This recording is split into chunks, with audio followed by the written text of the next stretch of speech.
Month of Kislev, and Be'ez Baruch, we are finishing up the fifth parak of Maseches Pesachim.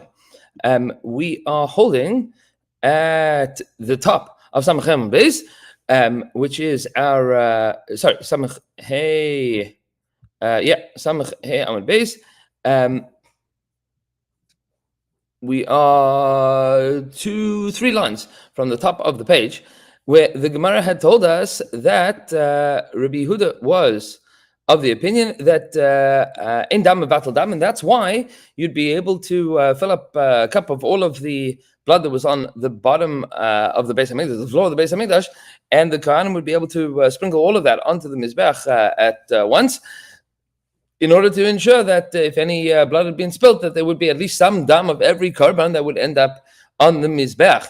And then the Chachamim had disagreed with Rabbi Yehuda and said that that's not the blood that is that primarily is not the blood that is damsha neshama yatzibay. And Rabbi Yehuda had said that, and because much of that is damatamtis, and Rabbi Yehuda is of the opinion that ain't dam vatal dam, even though the majority of that is not going to be the correct blood to be sprinkled on the mizbech, it's not going to puzzle it because in dam mevatel dam. This is a shita of Rabbi Yehuda in general with regards to bittul, that two things that are the same cannot be subject to the halachas of bittul. Meaning davar lach with a davar lach of the same thing, you're not going to have bittul within that. Nevertheless, says the Gemara 3 lines down from the top of Samach Hey Amud Beis, Tanya, they said in a brisa, Amar lahem Rabbi Yehuda lechacham. Rabbi Yehuda says to the chachamim, L'divreichem, according to you. Now he's challenging the chachamim. He says, Lama poikim es azara. Why did they plug up the holes of the azara? They were drainage holes in the azara. That the blood would be able to run down. We saw this a little earlier in the Masechta. Would be able to run down, and then that blood was used as fertilizer and was made money for the Beis Hamikdash. But they plugged up those drainage holes on Erev Pesach. Meaning, according to Rabbi Yehuda, the reason that they did this is so that they could make sure that they collected all the blood and they sprinkled that on his back.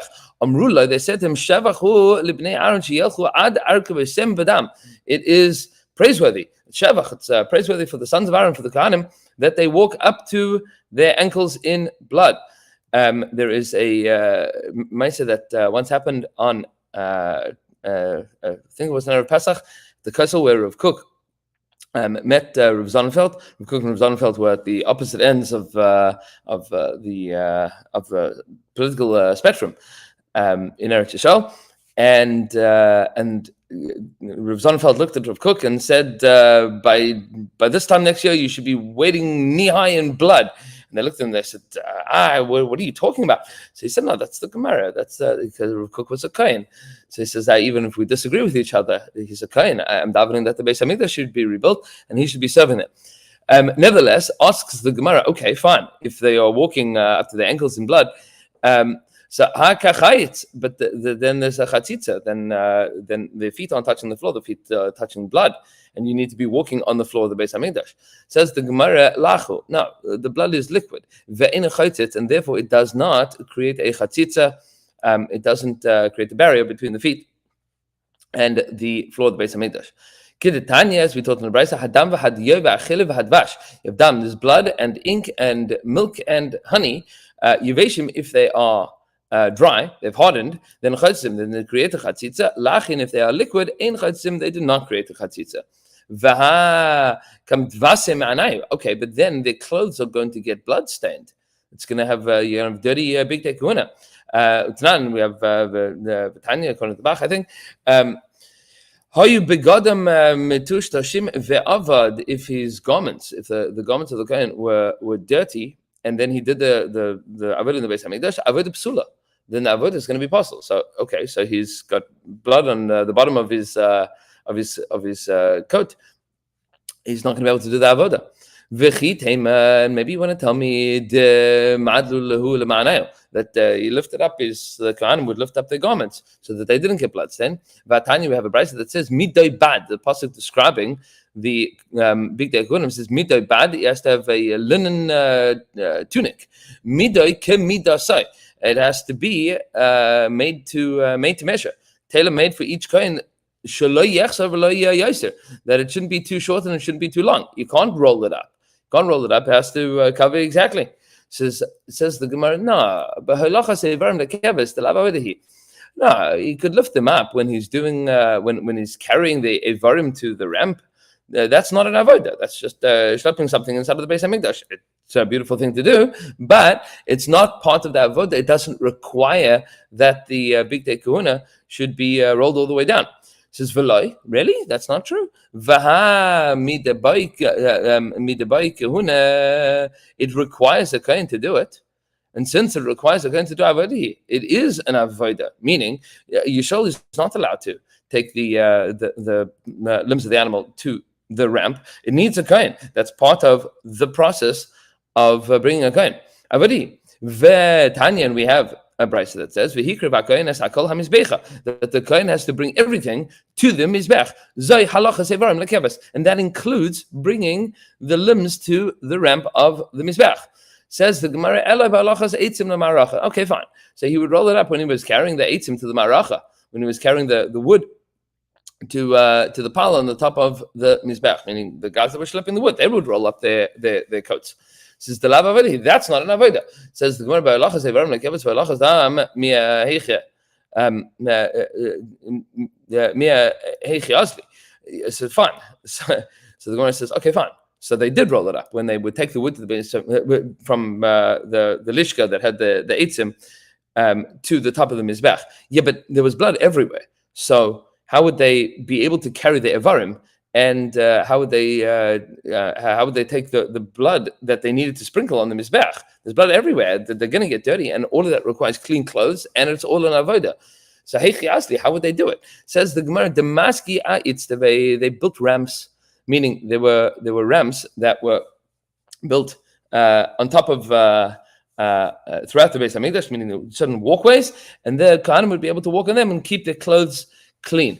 What about chatzitza? So Rashi says here, Istava shel binyan hayu sham varihem keritzpa. They were not just pieces of like wood or cobble. No, it was an actual building of a ramp. They would have a ramp there, and that would have the din of the ritzpa of the floor, and therefore it would not be a chatzitza.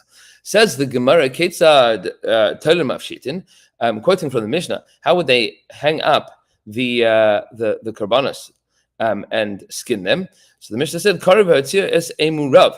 They would hang it up and then tear open the animal, v'otzir es emurav, and take out the fats that are inside. Nasanam le mages b'mages la'aktiram, and they put it in a tray la'aktiram to burn them.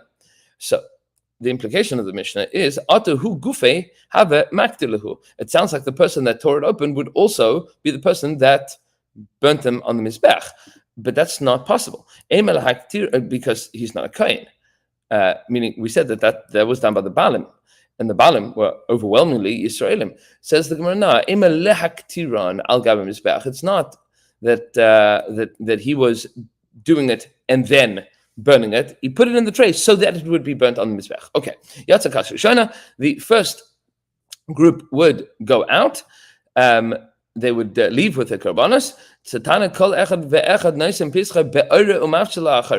Each one would take the Karban Pesach and sling it over their shoulder, wrapped in the skin of the animal. They would skin the animal in the azara, and then they would wrap the karban in the skin and sling it over their shoulder, and off they went. Amr of Ilish says tayos, like an Arab merchant, and the Achronim point out that there's some nafkaminas based on this. Based on this din of Rav Ilish, that they did it as tayos, like the Yavitz points out that they did it in such a way that they weren't worried about their own covered. They would they would sling it over their shoulders, even though it was not derech covered for them. It was the correct way to carry the korban. And some of the other achronim point out that it meant that they would not hire avadim to do so. Each person would do it themselves, even though you had the whole of Klal Yisrael, you had Rosh Yeshiva, and you had rich people, and you had Gedolim, and all the rest of it. They would take care of it themselves. That was the minhag. And the Tzlach has a commentary that it meant that they would skin the whole animal. That was subject to machlokes. That was even on Shabbos they would skin the whole animal. But okay. Hadron Allah Tamid Nishchat. We will return to you, Parak Tamid Nishchat, and now by Hashem Yisbarach we are going to begin the Mishnah of the beginning of the sixth Parak. Elu Dvarim BePesach Deichen as Shabbos. We just finished discussing the halachas of what would the Korban Pesach look like on a Shabbos. Now we're going to get granular, says the Mishnah. These are the things with regards to Korban Pesach that are Deichen as Shabbos that override Shabbos. What are the malachas that you would do, isurim that you would do? And we're going to have a machlokes here and a long discussion between Rabbi Eliezer, Rabbi Yeshua, and Rabbi Akiva. So says the Mishnah as follows: these are the things with regards to the Korban Pesach that one does, even though it violates Shabbos. Shchitasa, you would check the korban, uzrikas dama, and sprinkling of its blood, umichi kravav, and cleaning out of the intestines. Rashi points out you had to clean out the intestines so that they didn't rot, so that it wasn't disgusting. You had to clean out any waste product that was inside of the intestines of the animal that you had to do on Shabbos itself. V'aktaris chalavav, and the burning of its fats. Aval tzliasai, but roasting it v'hadachas kravav, and washing the organs inside. And we'll talk about the difference between those things in the Gemara. Einam deichen es Shabbos. Those things do not deichen Shabbos. That's roasting, washing out the insides, and that's not going to be deichen Shabbos. Har kavasei, carrying it, v'havaasei michutz l'tchum, and bringing it from outside of the tchum. That's outside of 2,000 amas, outside of Yerushalayim. V'chatichas yevaltei, and cutting off a wart. That would be a mum, that would be a blemish on the animal, unless you removed it. Those things are not deichen the Shabbos. That's what the Tanna Kama says. Rabbi Eliezer says, deichen, absolutely, they're deichen the Shabbos. Amar Rabbi Eliezer says, v'haloidinu, is it not logical? Ma im shchita shiyu mishum melacha, shchita, which is a biblical prohibition on Shabbos, to shecht something is one of the 30 melachas, deichen the Shabbos, that is going to overrule Shabbos. These things, which are inisa d'Rabbanan, like removing wart, which would be mishum shavus. That would be if you did it with your teeth or with your hands. That's not going to violate. You're not going to be allowed to do that on Shabbos. So, meaning, he says you're allowed to shech the korban on Shabbos. How could you not do other things that are machshirei mitzvah in order to ensure that you could bring your korban? Amar le Rabbi Yeshua, says Rabbi Yeshua, Yom Tov Yechiach. Yom Tov will prove to you that your kal v'chomer, that your logical inference here is not so consistent. Why? Because sheitur mishum melacha. Yom Tov, it is permissible to do melacha in order to cook food. You're allowed to transfer a fire, and you're allowed to cook. V'asav mishum shvus, and nevertheless, you're still forbidden from doing isurim dirabanan. You are not allowed to do isurim dirabanan. What's the isur dirabanan that he's talking about? So Rashi points out here, Yom Tov Yechiach shetir by shchita ubishul shu av malacha. Shchita and bishul are av malachas. Those are isurim deraisa. Umatarim lehedyat va'asur by lahavidav mechutz l'tchum. And nevertheless, they asked you to bring something from outside of the tchum ula'akla and to eat it. Hol v'have efshar lan me'esmo. Since it was possible to bring it from yesterday. Aval gav de tchum derabanan. Even though the isur of tchum is an isur derabanan, at least according to Rabbi Yeshua, at least with regards to Yom Tov, the isur of bringing something from outside of the tchum is a din derabanan. So he says, shechting an animal and roasting an animal on Yom Tov is mutter. It's entirely mutter. But bring something from outside of the tchum, which is isur derabanan, is asur. You cannot tell me that anytime that you have an isur deraisa being overruled, you'd overrule an isur derabanan as well. So Amar le Rabbi Eliezer, says Rabbi Eliezer, Maisa Yeshua. What are you talking about, Yeshua? He doesn't say Rabbi Yeshua. He says Maisa Yeshua. Ma ra'ei rishus mitzvah. How are you comparing a rishus to a mitzvah? Cooking something on Yom Tov is or carrying something from outside the tchum. You don't have to do that. The Torah is not obligating you to shecht and to cook on Yom Tov, but it is obligating you to bring a korban Pesach. So how can you compare rishus, something that you are allowed to do, to a mitzvah, something that you're obligated to do? Maybe when you are obligated to do something, even a shvus we would overrule. Hey, Shiv Rabbi Akiva. Rabbi Akiva jumps into the conversation and he responds. Mari says, Hazar techiach. The sprinkling of the Efer Para Aduma, that would prove it to you. Shehi mishum mitzvah. V'hi mishum shvus. Purifying somebody with the ashes of the Para Aduma, in order that they should be tahar, to be able to bring the korban Pesach, that is a mitzvah. And it is also forbidden, rabbinically. It is an Issa D'Rabbanan. Ve'ena dechas Shabbos. And we see that it doesn't overrule Shabbos. You're not allowed to be matar somebody with Efer Para Aduma on Shabbos. Af ata al titma al elu. So don't wonder about these things, like bring your behemoth from outside the tchum and carrying it, which would be an Isser Rabban, because Chayin Noise is Atmi, because a live animal we assume can carry itself. So it's an Isser Rabban for you to carry it, and washing out the internal organs. Don't be astounded by these things. Sha'af al pi shehem mishum mitzvah, even though they are a mitzvah, hey mishum shavos, and they are Isser Rabbanan lo yichus Shabbos. They are not going to override Shabbos. Amala Rabbi Eliezer says to him, Va'aleh anidan. That's exactly what I'm talking about. Umayim shchita shi mishum melacha dechas Shabbos, hazar shi mishum shuvos enedin shi dechas Shabbos. He says, you're trying to bring me a proof from sprinkling of the ashes of the paraduma. I am disagreeing with you on that premise. I think that it is permissible to purify somebody using the ashes of the paraduma on Shabbos, because if shchita is mutter on Shabbos, then sprinkling of the ashes should be mutter on Shabbos as well. I don't see any reason to answer it. Turning over the page, just to finish out the Mishnah. Samech Vav Amud Aleph. Amala Rabbi Akiva says to him, Oichilov, or maybe Rabbi Eliezer, the opposite is true. Ma'im hazah shi mishum shivus. Hazah, which is an Issa D'Rabbanan, that doesn't overrule the Shabbos. Shchita shi mishum malacha. Shchita, which is a malacha. Shchita, which is an Issa D'Oraisa. And din sheloi tidches Shabbos. Maybe if purifying somebody with Efer Para Aduma is aser, so maybe shechting the korban Pesach would be aser as well on Shabbos. Amarla Rabbi Eliezer says, Akiva, come now.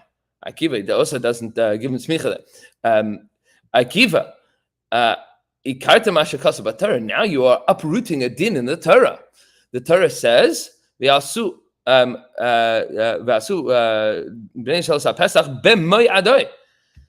you have to bring the korban Pesach in its right time, bein b'chol, bein b'Shabbos, whether it is b'chol during a weekday, b'Shabbos, or on Shabbos. Amarla Rabbi Akiva, Amarla, he says to him, Rabbi, my master, my teacher, you bring up a good point. If you would tell me that there would be a pasuk that says b'moyadai for all of these other things, then I would agree to you. But it only says b'moyadai with regards to the shchita of the korban Pesach. It doesn't say b'moyadai for hazah, for sprinkling of the Efer Para Aduma, and it doesn't say b'moyadai for carrying it, and it doesn't say b'moyadai from bringing it outside the tchum, and it doesn't say b'moyadai for cleaning it out. None of those things doesn't say b'moyadai. It's only by shchita that it says b'moyadai. That is din da'araisa. That is his clinching argument here. Klal Amar Rabbi Akiva, says Rabbi Akiva, this is the rule. Kol malacha she'efshar la'asos from Erev Shabbos, any malacha that you are able to do from Erev Shabbos, ein odechas, so Shabbos is not going to override Shabbos. Shchita, with regards to shechting korban Pesach, she'i efshar la'asos from Erev Shabbos, which is impossible to do from Erev Shabbos, doichas Shabbos. That is going to be doichas Shabbos, and Be'ez Hashem Yisbarach, we will continue with the Gemara on Samach Vav Amud Aleph tomorrow. Wishing everybody a beautiful day, and for the next week I'm going to be I'm flying to Eretz Yisrael this afternoon, so the shiurim will be somewhere in airports and in Eretz Yisrael for the next week. So looking forward, please God, to learning with you and teaching Torah from Aratzenu Hagdosha. Wishing everybody a beautiful day and much hatzlacha.